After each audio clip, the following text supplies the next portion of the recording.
Yo les héros, il y a quelques temps j'ai fait une vidéo sur la vraie vitesse de Flash et vous avez été pas mal à me dire que Flash était plus rapide que la téléportation. Pour tous ceux qui pensent que c'est la vitesse ultimate par Flash, bah vous allez être surpris, nous allons voir si tout ça est vrai. Let's go. Le contexte. Bon, tout d'abord, il faut savoir que le Flash dont on va parler n'est pas Barry Allen, et oui, on a eu plusieurs Flash au fil du temps. On a eu tout d'abord Jay Garrick qui vient de Terre 2 à la base, on a Barry Allen, le Flash que tout le monde connaît, mais dans Crisis on Infinite Earths, Barry Allen est mort en se sacrifiant pour détruire le canon antimatière de l'Anti-Monitor. Wally West qui était Kid Flash, bon, vous savez, j'en ai parlé vite fait dans les vidéos sur Deathstroke et sur les Teen Titans, bah il est devenu Flash à la suite de la mort de Barry Allen. Et l'exploit dont on va parler est dans l'arc The Human Race par Grant Morrison et Mark Millar au scénario et par Paul Ryan au dessin. L'histoire est présentée dans les numéros Flash volume 2, dans les numéros 136, 137 et 138. L'histoire débute sur Flash enquêtant sur G-Force, un super-héros inconnu basé sur la super vitesse. Le duo des Cosmic Gobblers apparaît alors et force la Terre à choisir un champion pour participer à une course planétaire. Si le champion perd, abandonne ou ne veut pas participer, la planète sera détruite. Wally West, le Flash de cette période, a été choisi par la Justice League et la Terre pour devenir le champion. Il a couru dans un portail et est arrivé dans le monde des radios appelé Quiz. Il doit affronter Crackle qui est son ami imaginaire lorsqu'il était enfant. Ouais, c'est très chelou. Pour survivre, ils doivent participer à une course à travers le temps et l'espace. Wally West a même vu Krypton, la planète de Superman, en train de se faire détruire. Durant une petite pause, Crackle avoue à Wally comment il a réussi à battre les 6 champions.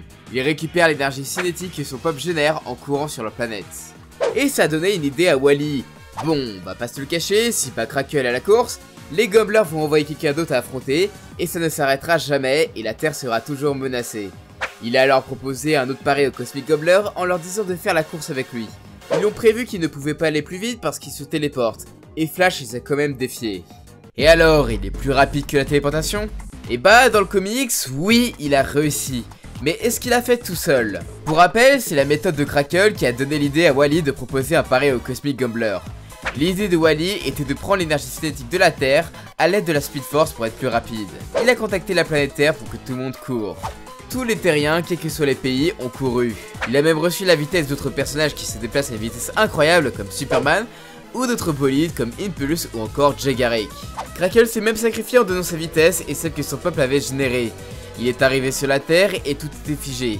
Il a dit à sa copine qu'il aimerait l'embrasser, mais s'il le faisait, elle exploserait à cause de sa vitesse. Wally a même activé les radios de la Terre pour que le peuple de Crackle puisse venir sur la Terre. Au final, il est arrivé avant les Gobblers. Wally West a réussi à être plus rapide que la téléportation.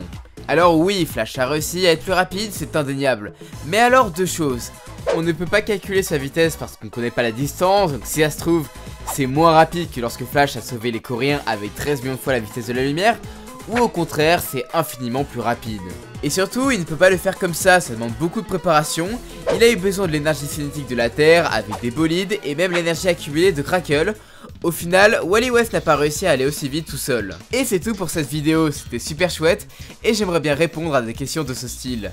La dernière fois, vous m'avez demandé si Ghost Rider pouvait tuer Deadpool. Vous pouvez influencer le prochain sujet avec un de vos commentaires. Si vous avez aimé la vidéo, vous pouvez regarder celle sur la vraie force de Flash. Sinon, on a du Marvel, du DC et des jeux vidéo et même du Star Wars. Vous pouvez me suivre sur les réseaux sociaux, j'ai un Twitter, un Facebook et un Discord. J'ai également un Tipeee si vous souhaitez soutenir la chaîne.